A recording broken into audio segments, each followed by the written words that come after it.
Assalamualaikum warahmatullahi wabarakatuh. Bismillahirrahmanirrahim. Alhamdulillahirabbil alamin. Wassalatu wassalamu ala asyrafil anbiya wal mursalin wa ala alihi wa sahbihi ajmain, amma ba'du. Para alim ulama yang saya muliakan atas fatwa dan bimbingannya, kaum muslimin dan muslimat di mana saja yang berbahagia, selamat berjumpa kembali dengan kami di Rafiq Channel. Tolong subscribe, share, dan follow serta like. Insya Allah Anda menjadi orang yang sukses dunia dan akhirat. Amin ya rabbal alamin. Kaum muslimin dan muslimat rahimakumullah, alhamdulillah kita sudah melaksanakan puasa Ramadan selama 1 bulan penuh. Alhamdulillah berhasil dengan baik. Mudah-mudahan hitkum minanar di akhir puasa yang ke-10 di 10 hari yang terakhir ini menjadi baik, dan itu menjadi penutup yang diridhoi oleh Allah Subhanahu wa taala. Kaum muslimin dan muslimat yang berbahagia, selamat menunaikan puasa yang belum puasa Syawal. Tapi yang sudah melaksanakan puasa Syawal mudah-mudahan diberkahi dan diridhoi Allah Subhanahu wa taala. Amin ya rabbal alamin.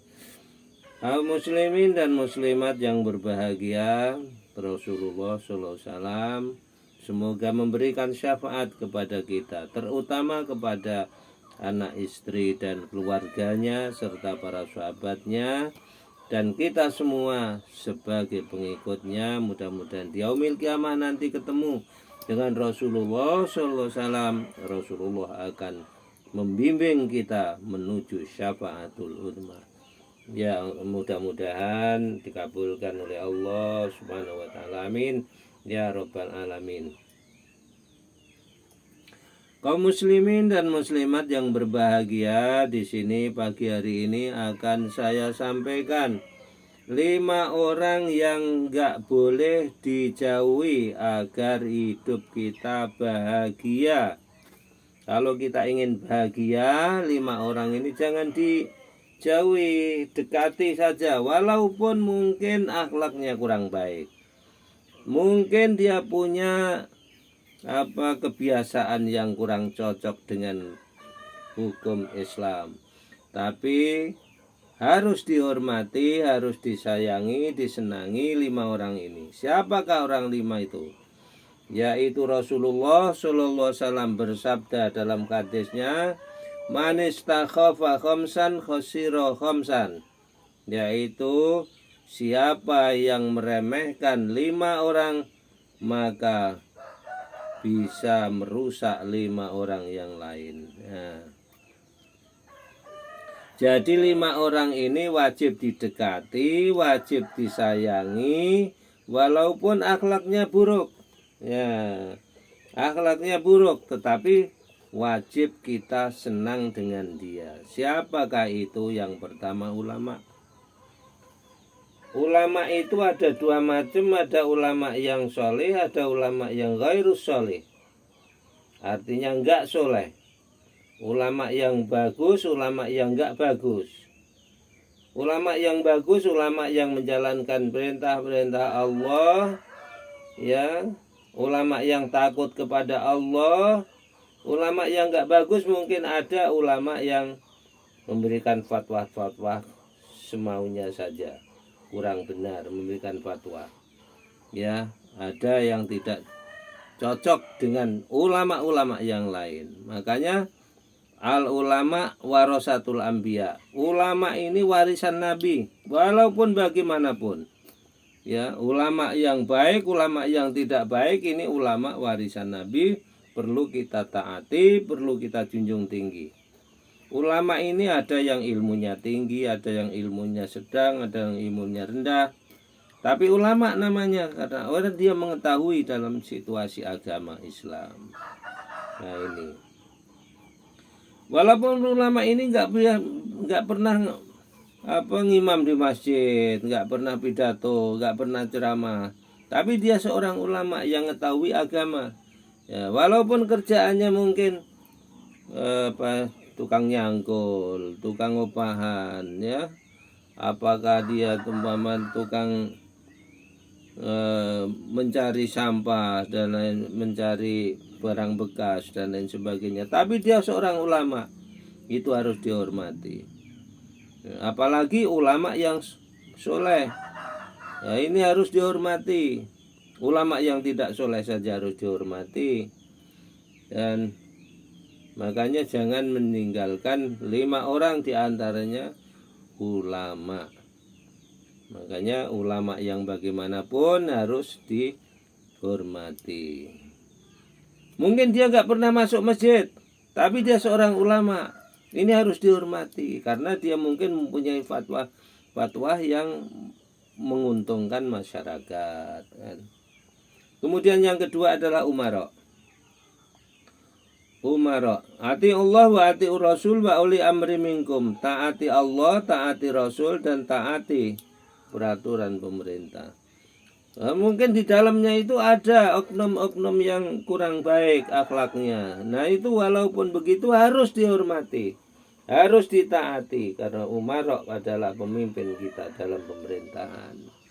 Nah itu kan, ya, menganjurkan sesuatu, ya, kebaikan untuk umat kan. Nah itu umara tugasnya, harus dia mengedepankan rakyatnya. Itu umara harus dihormati. Yang ketiga adalah aljiron. Nah, tetangga kita itu tidak semua bagus. Ada tetangga yang kita kurang dengan kebiasaan kita, enggak kurang cocok dengan kita. Itu harus dihormati. Tetangga yang begitu itu bukan dari orang tetangga, tetapi dari kita ke tetangga itu harus dihormati, disenangkan, ya, karena siapa tahu nanti dia baik, siapa tahu nanti saat-saat tertentu dia baik dengan kita, menjalankan perintah Allah dan meninggalkan larangan Allah tentunya. Itu bisa terjadi di setiap saat, bisa berubah karena Allah yang merubahnya. Jadi kita harus menyayangi jiron walaupun akhlaknya kurang baik, akhlaknya buruk, namun harus dihormati. Kemudian yang ketiga adalah al-qarabah. Artinya al-qarabah, family ini familiar, ya, family. Jadi kerabat itu harus dihormati, harus disayangi, harus disenangi.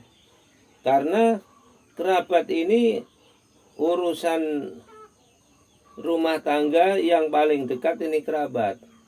Kerabat dekat, kerabat jauh, ya, emak, bapak, dan kemudian nenek, kakek, dan lain sebagainya. Nah itu kerabat namanya. Kalau itu tidak kita baiki, siapa lagi saudara kita? Nanti kita nggak akan mendapatkan orang yang dekat dengan kita. Walaupun kita mungkin merantau ke jauh, ya, yang tidak pernah ketemu dan tidak pernah berjumpa dan tidak pernah bergaul, namun namanya kerabat harus didekati, nggak boleh dijauhi, ya. Kalau dia tidak dijauhi, kita nanti nggak ada kerabat. Ya, padahal itu penting dalam kehidupan bermasyarakat. Kemudian yang terakhir, kelima adalah istri atau suami. Walaupun dia nggak baik akhlaknya, tapi namanya suami harus kita junjung tinggi, kita hormati. Siapa tahu nanti ada perubahan. Anak juga kan, anak sebagai, apalagi kalau masih campur anak wal aulada dan anak. Ini perlu kebaikan terhadap dia. Kita akan baik dengan siapa kalau dengan istri sudah nggak baik, suami istri nggak baik, terhadap anak nggak baik.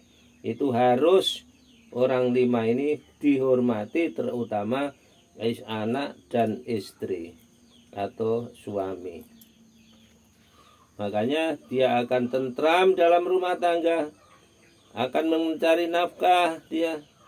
Kalau tidak kita baiki laju bagaimana itu? Nanti laju cerai dan lain sebagainya, rusaklah rumah tangga itu. Makanya walaupun kurang baik akhlaknya, walaupun dia buruk akhlaknya, namun namanya istri atau anak itu harus kita berbuat baik. Semaksimal mungkin harus berbuat baik. Ya, pertama ulama, karena ulama ini warasatul anbiya, walaupun ulama sok. Terus umarok, pemerintahan ini juga baik, ya. Kita taati, jangan rewel dengan pemerintah. Biar pemerintah ini bangun, jangan diriwui, ya. Kita dukung saja, kan. Itu pemerintah. Walaupun dia di dalamnya ini ada yang buruk, ya, itu. Kemudian jiran tetangga tadi, kan, nanti baik dia, kan, saat-saat tertentu, kan. Terus kerabat juga jangan disamailakan, kerabat itu harus didekati. Kemudian anak dan istri atau suami, ya ini harus kita berbuat baik dengan dia. Nah, demikianlah para hadirin penyampaian singkat, mudah-mudahan berkat ya, atas penyampaian singkat. Tidak menutup kemungkinan terdapat kekurangan dan kekhilafan. Atas segala kekhilafannya mohon maaf yang sedalam-dalamnya. Dan terima kasih atas perhatiannya. Semoga diberkahi oleh Allah Subhanahu wa taala. Wallahumma fiqil aqwamit thoriq. Wassalamualaikum warahmatullahi wabarakatuh.